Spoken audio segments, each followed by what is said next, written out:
Hi மக்களே, கதைப்போமா. So இந்த video வந்து இப்போ ரீசெண்டாக பிக் பாஸில் விக்கல்ஸ், கனி எல்லோருமே வந்து ஒரு விஷயத்தை பற்றி ரிப்பீட்டடாக பேச ஆரம்பிச்சிட்டாங்க. ஆனால் இதை ஆரம்பித்து வச்சது வந்து யார் தெரியுங்களா? விக்கல்ஸ், ரைட்டுங்களா?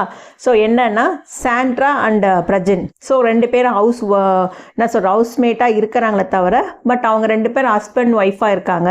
ஸோ அவங்களுக்குள்ள நல்ல ஒரு மாரல் சப்போர்ட் இருக்குது. இந்த வீட்டில் எந்த வித பயமும் இல்லை, அவங்களுக்குன்னு ஒரு ஆள் இருக்காங்க, இதை நாங்கள் ஒத்துக்க மாட்டோம் அப்படின்ற மாதிரி பேசிக்கிட்டு இருக்காங்க. ஸோ அதுக்காக தான் மெயினாக நான் இந்த வீடியோ போடுறது. ஸோ நான் ஒன்று சொல்கிறேங்க. பிரஜன் அண்ட் சாண்ட்ரா உள்ளே வரும்போதே அவங்க ஹஸ்பண்ட் ஒய்ஃப் தான். இது பிக் பாஸ்க்கும் தெரியும், அவங்க தெரிஞ்சு தான் உள்ளே அனுப்பிச்சாங்க, ரைட்டுங்களா?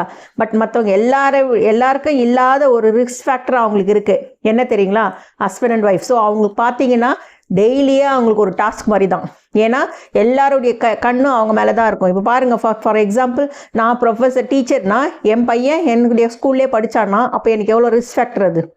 ஸோ நான் வந்து சாதாரணமாக பண்ணுறது கூட தப்பாக போயிடுமோ, இல்லை என் பையன்ட்டு தான் இப்படி பண்ணுறனோ அப்படின்னு சொல்லிட்டு நினச்சிக்குவாங்கன்னு சொல்லிட்டு நாங்கள் ஒவ்வொரு மூவும் பார்த்து வைக்கணும். ஸோ அதே மாதிரி தான் அவங்களுக்கு டெய்லியே டாஸ்க் மாதிரி தான். அதுவும் இல்லாமல் பிரஜனும் சாண்ட்ராவும் வந்து வைல்டு கார்டு என்ட்ரியாக தான் வந்தாங்க. பட் அவங்க வந்து வேஸ்ட்டோ இல்லை ஐடலாக இருக்கிற கண்டஸ்டன்ஸ் கிடையாது தானுங்க. ஸோ சாண்ட்ரா பார்த்தீங்கன்னா அந்த டாஸ்க், கரெக்டுங்களா? ஸோ அந்த சீக்ரெட் டாஸ்க்கை அவங்க எப்படி பர்ஃபார்ம் பண்ணாங்கன்ட்டு அவங்க ஒரு வீடியோ எடிட் பண்ணி போட்டாங்க பாருங்கள் வீக்கெண்டில்.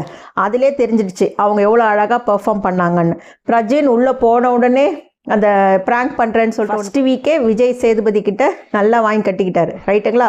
ஸோ ரெண்டு பேருமே ஒரு திறமை இல்லாத இல்லை வேஸ்ட்டாக சும்மா சுற்றிக்கிட்டு இருக்கிற கண்டஸ்டன்ஸ் கிடையாது. அவங்க பெஸ்ட்டாக அவங்க கொடுக்குறாங்க. அவங்க ஹஸ்பண்ட் ஒய்ஃப்ன்றதுனால அவங்க கொஞ்சம் பேசுறது ஒன்றா உட்காந்துக்கிட்டு இருக்கிறது அதெல்லாம் தப்பு இல்லை. ஸோ இதை வந்து சொல்கிறது யார் தெரியுங்களா? முக்கியமாக அன்பு குரூப்பில் இருக்கிற அந்த அன்பு 2.0 அவங்க தான், கரெக்டுங்களா? ஸோ கனி ஆகட்டும், விக்கல்ஸ் ஆகட்டும், இவங்கெல்லாம் வந்து முன்னாடி அறிமுகமானவங்களா? இல்லை. அந்த பிக் பாஸ் வீட்டுக்குள்ளே போன பிறகு தான் இவங்க எல்லாருமே அறிமுகமானவங்க, கரெக்டாக? எல்லாருக்குமே அப்போ தான் தெரியும், பேசிக்கிட்டாங்க, பழகிட்டாங்க. அதுக்கப்புறம் தான் குரூப் ஃபார்ம் பண்ணாங்க. ஸோ எங்கெங்கேயோ யாரோ அங்கே கண்டஸ்டன்ஸாக ஒன்றா சேர்ந்த பிறகு உங்களுக்குள்ளே ஒரு பாண்ட் வந்து நீங்கள் ஒரு குரூப்பிசம் பண்ணிக்கிட்டு மாற்றி எல்லாருக்கும் ஹெல்ப் பண்ணிக்கிட்டு நீங்கள் பண்ணுற நாமினேஷன் தப்பால் பிரவீன் மாதிரி நல்ல கண்டஸ்டன்ஸ் எல்லாம் வெளில போயிட்டு இருக்கிற நேரத்தில் நீங்கள் அவங்க ரெண்டு பேரும் ஹஸ்பண்ட் ஒய்ஃபாக விளையாடுறாங்க, ஒன்றா விளையாடுறாங்க. அதுவும் சாண்ட்ரா வந்து அவங்க நாமினேஷன் ஃப்ரீ பாஸ் வந்து அவங்க ஹஸ்பண்டுக்கு கொடுத்துட்டாங்களா? ஆமாம், அவங்க நல்லா பெர்ஃபார்ம் பண்ணாங்க அந்த வீக்கு. ஸோ அவங்க டாப்பில் வருவாங்க ஓட்டிங்க்குன்னு அவங்களுக்கு தெரியும்.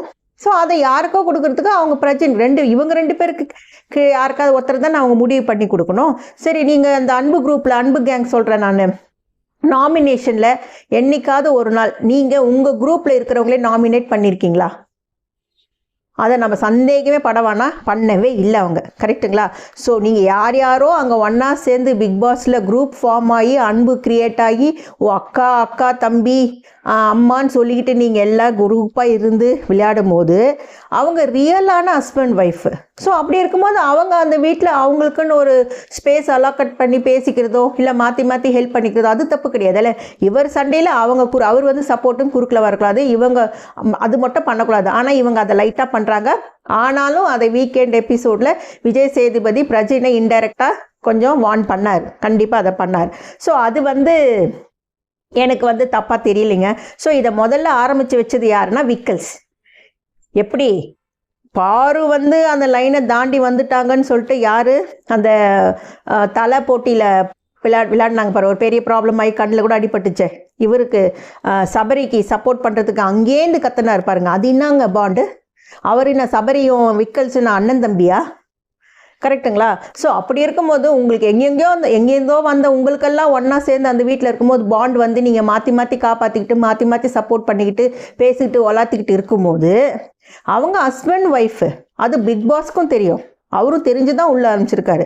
ஸோ அவங்க என்னதான் கேமை நல்லா விளையாடினாலும் அவங்களுக்கு எக்ஸ்ட்ராடினரியாக உங்களுக்கு எல்லாம் இல்லாத ஒரு எக்ஸ்ட்ராடினரியான ரிஸ்க் அவங்களுக்கு இருக்குது. என்னன்னா ஹஸ்பண்ட் ஒய்ஃப்ன்ற அந்த நேம். ஸோ என்ன பண்ணாலும் அவர் சாண்ட்ரா வந்து நியாயமாக இருந்து அதை பிரஜன் சப்போர்ட் பண்ணால் கூட ஹஸ்பண்டு சப்போர்ட் பண்ணுறாரு அப்படின்னு சொல்லுவாங்க, 2 பேருக்கு யார் பண்ணிக்கிட்டாலும். ஸோ அந்த ரிஸ்க் ஃபேக்டர் அவங்களுக்கு இருக்குது. ஸோ இந்த மாதிரி ஹஸ்பண்ட் ஒய்ஃபு ஃபேமிலியை கூட கூப்பிட்டு போய் பிக் பாஸில் வைக்கலாங்க, தப்பே கிடையாது. அவங்க என்ன பெஸ்ட்டு கொடுக்குறாங்க, நீங்கள்லாம் எப்படி நடந்துக்கிறீங்க, நீங்கள்லாம் எப்படி இருக்கீங்க. அன்பு கேங்கில் இருந்துக்கிட்டு நீங்கள் இந்த மாதிரி ஒரு ஸ்டேட்மெண்ட் கொடுக்குறது it's not a valid. So இதை தாங்க நான் சொல்லணும்னு நினச்சேன். நான் சொன்னது கரெக்டுங்களா? ஸோ உங்களுடைய அபிப்பிராயமும் என்னன்னு கமெண்ட் பண்ணுங்கள். மறக்காமல் லைக் பண்ணுங்கள், ஷேர் பண்ணுங்கள், சப்ஸ்கிரைப் பண்ணுங்கள். டேக் கேர், பாய்.